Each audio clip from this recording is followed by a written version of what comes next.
moçada, beleza? Professor Rogério Mendes, vamos lá, ó, continuar desenrolando aqui, ó, bacteriose, doenças causadas por bactérias. Nós estamos falando o seguinte, diferença entre agente etiológico, que é a mesma coisa que agente causador, e agente transmissor, que é quem leva a doença para o hospedeiro. Não confunda isso, certo? Além desse vetor, além desse agente transmissor, nós temos a transmissão por via direta, tá bom? Pelo ar, por objetos, por exemplo, contaminados. Legal? Bom, bacterioses, doenças causadas por bactérias.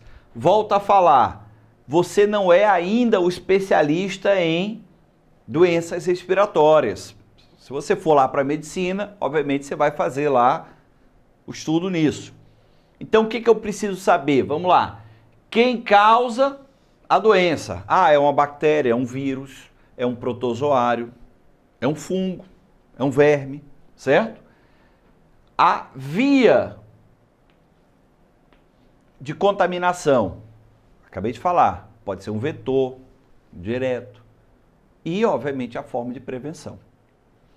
Se a doença está relacionada à veiculação por água e alimentos contaminados, a principal ou as principais medidas preventivas quais são? Tratar a água, tratar o que? Os alimentos, saneamento básico, tratar o paciente. Legal? Mas vem para cá. Bacterioses que estão relacionadas à veiculação por gotículas de saliva, ou seja, ar, pneumonia, coqueluche, difteria, tuberculose, hanseníase e meningite bacteriana. Muito cuidado porque você pode ter meningite viral. Legal? Aqui eu estou falando de meningite bacteriana. Ora, se todas essas bacterioses estão relacionadas à veiculação pelo ar, uma medida preventiva é, claro, além de tratar o paciente, isolar esse paciente. Isolar em que sentido? Você vai evitar que esse paciente permaneça em um convívio público, em um aglomerado de pessoas, tá? Então imagina, o aluno está com tuberculose e fica frequentando a escola. Complica a situação, concorda? Da mesma forma, meningite, tá? Então é claro que o grau de virulência dessas bactérias varia. Lembra o que é virulência? A gente já desenrolou esse tema, olha só. Virulência é aquela capacidade de infectar, de causar infecção, maior gravidade, menor gravidade. Então, por exemplo, a virulência na hanseníase é menor. Mesmo no contato com hansênicos, a possibilidade de você contrair a bactéria, ela é menor do que se você mantiver contato com um tuberculoso. Legal? Então é isso que você tem que prestar atenção. Então, muito cuidado. Geralmente, as provas, elas focam algumas doenças mais comuns, né? A pneumonia, tá? A coqueluche, a tuberculose e a meningite. A tuberculose tem um aspecto histórico, social importante, tá? Porque durante um determinado tempo, se nós falarmos em Brasil, essa tuberculose ela foi controlada. Óbvio que há um recrudescimento, há um retorno dessa tuberculose por vários motivos, tá? Um dos motivos é porque ela exige um tratamento prolongado. Um outro motivo está relacionado não só à tuberculose, mas a muitas bacterioses, a questão da resistência bacteriana aos antibióticos, isso é importante. Então, por exemplo, os antibióticos são medicamentos utilizados no combate a doenças bacterianas. Então, ele interfere no processo metabólico, eu já falei isso aqui. Então, como o vírus não tem metabolismo, eu não posso utilizar antibiótico para combater uma virose. Não tem sentido. Legal? Bom, uma outra doença importante para a gente relacionar aqui, uma outra bacteriose importante, é a tal da leptospirose, que assim como a cólera, você ouve muito falar quando em situações de enchente. Por exemplo, ocorreu a cheia do rio tal, choveu muito hoje e obviamente, ocorreu um transbordamento dos córregos, dos rios, etc., que cortam lá aquela cidade. O que significa dizer? Muitas vezes a bactéria, o leptospira, Ele é trazido por essa água contaminada e em contato com o indivíduo, né? Lá durante a cheia, durante a enchente, ele acaba contaminando esse indivíduo. Aí eu quero chamar a atenção para a gente desenrolar uma coisinha importante aqui. Olha só, eu coloquei aqui pele.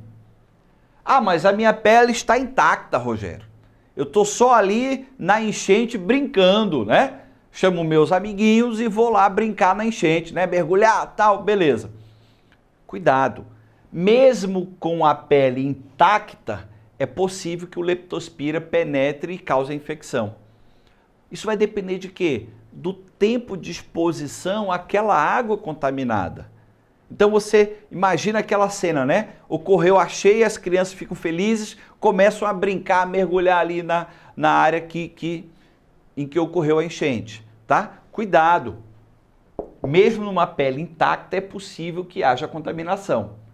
Então, se na pele intacta há possibilidade de contaminação, se nós estamos falando nisso, imagina numa pele que tem lesões.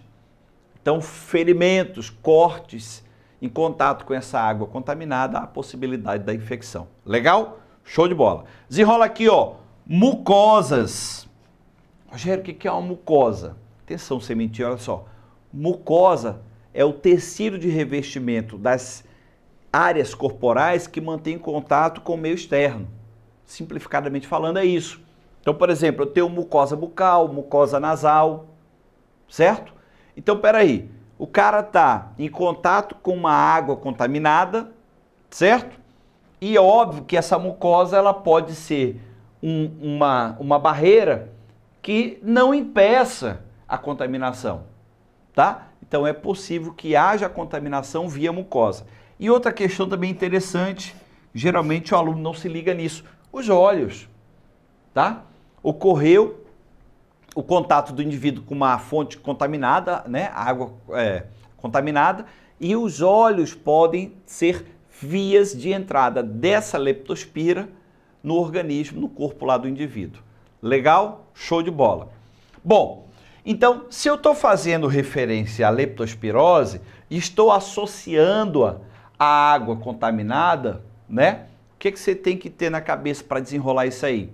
Bom, em caso de cheias, enchentes, né? Rios que vocês sabem, lagoas que vocês sabem que comumente essa doença aparece, é óbvio que você vai evitar entrar em contato com essa água, né? Além do mais, tratar essa água, ferver essa água de maneira adequada, tá? E, obviamente, isso vale para alimentos também. Então, cuidado com isso aqui. E a história da peste. Ora, a peste, vocês já ouviram falar também. Quando, Rogério? Quando nós falamos lá quando vocês falaram em história.